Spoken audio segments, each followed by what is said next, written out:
बुद्धि हो सरस्वती के चरणों में, प्राणों में काली बसे, गुण बसे लक्ष्मी की छाया में, मन को शिव का शून्य मिले, आत्मा हो जाए विष्णु में लीन और हृदय में सदा श्री राम बसे। नमस्कार दोस्तों, मैं भारती सिंह वादे के मुताबिक आप सभी दर्शकों के सामने एक बार फिर से हाजिर हूँ गुरु संस्कार चैनल पर एक नई कथा को लेकर। दोस्तों, रामायण से जुड़ी ऐसी बहुत सी कहानियाँ और रहस्य हैं जिनसे आज भी लोग अनजान हैं। दोस्तों, आज मैं ऐसी ही कथा लेकर आ रही हूँ जिसके बारे में शायद आप लोग जानते होंगे। तो चलिए दोस्तों, देर न करते हुए रामायण से जुड़ी इस दिलचस्प रहस्य के बारे में जानते हैं। दोस्तों, आज मैं उस राजा की बात कर रही हूँ जिसको मिलने दशानंद रावण भी चलकर आए थे। श्री राम कथा में आप सभी श्रोता भक्तजनों का हार्दिक स्वागत है। दोस्तों, पिछली कड़ी में मैंने आप सभी दर्शकों को बताया था कि कैसे रावण ब्रह्मा जी से वरदान प्राप्त करके अत्याचारी बन गया था और उसने देवता मनुष्य सभी पर अत्याचार करना प्रारंभ कर दिया। उन्हें इस अत्याचार के बीच कई जगह तो श्राप मिला और कई जगह पराजित होना पड़ा। फिर भी उसकी ख्याति में बाधक है केवल एक राजा, वो है अयोध्या के राजा। क्योंकि इतना दिग्विजय करने के बाद भी रावण नहीं भूला था कि महाराज अरण्य के द्वारा श्राप मिला था कि सूर्यवंश का ही कोई एक व्यक्ति उसकी मृत्यु का कारण बनेगा। दोस्तों, यह बात जानने के बाद भी रावण अयोध्या आया और उस समय अयोध्या के राजा महाराज रघु थे, जिसके नाम से यह पूरा रघुवंश प्रसिद्ध है। रावण महाराज के मंत्री से मिलता है। जब मंत्री ने पूछा कि आपको महाराज से क्या काम है, तब रावण कहता है कि मैं महाराज से युद्ध करना चाहता हूँ। और रावण इधर उधर की बात करने की चेष्टा को देखकर मंत्री को हंसी आ गई। तब रावण ने मंत्री से कहा कि अपने महाराज रघु से कह देना कि इस संसार में एक ही चक्रवर्ती राजा है और वो है लंकापति रावण। दोस्तों, जब महाराज रघु अयोध्या में आए तो मंत्री ने बताया कि महाराज लंकापति रावण आया था और वह कहता है कि वह चक्रवर्ती सम्राट है। महाराज रघु ने जब यह बात सुनी तो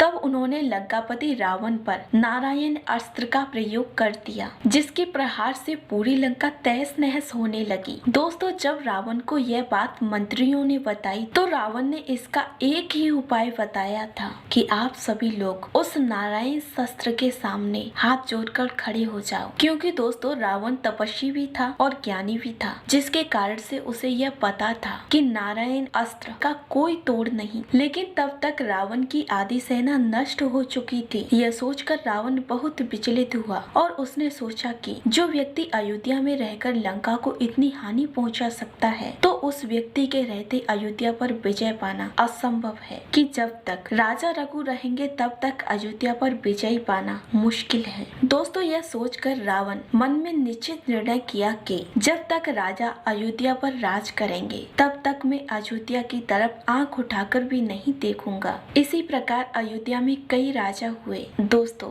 इधर रावण यह सोचता है कि जब राजा रघु इतने प्रतापी और पराक्रमी हैं, तो उनकी संतान कैसी होगी। दोस्तों, इसी उधेड़ बुन में रावण ने अयोध्या पर कभी चढ़ाई नहीं की। दोस्तों, जब रावण को यह मालूम पड़ा कि राजा रघु की मौत हो गई है, तब एक बार रावण फिर अयोध्या लौटा। उस समय महाराज अज संध्या वंदना कर रहे थे। महाराज अज को संध्या वंदना करते हुए देखकर रावण खड़े हो गए। उसके बाद महाराज अज ने अपने कमंडल से पानी निकालकर अपने पीछे की तरफ फेंका। यह देखकर रावण महाराज अज से बोला, वंदना का पानी आपने पीछे क्यों फेंका। इस पर महाराज अज ने रावण से कहा कि मैंने देखा है एक बाघ एक हिरण को मारने के लिए दौड़ रहा है। उसी समय मैंने जल से एक तीर और एक धनुष का निर्माण किया और जैसे ही मैंने इस जल को फेंका, तीर उस बाघ के मुंह में घुस गया और वह बाघ वहीं मर गया। दोस्तों, इस पर रावण ने महाराज से फिर पूछा कि महाराज ऐसे कैसे हो सकता है। महाराज अज ने कहा कि रावण, तुम अपनी आंखें बंद करके देख लो,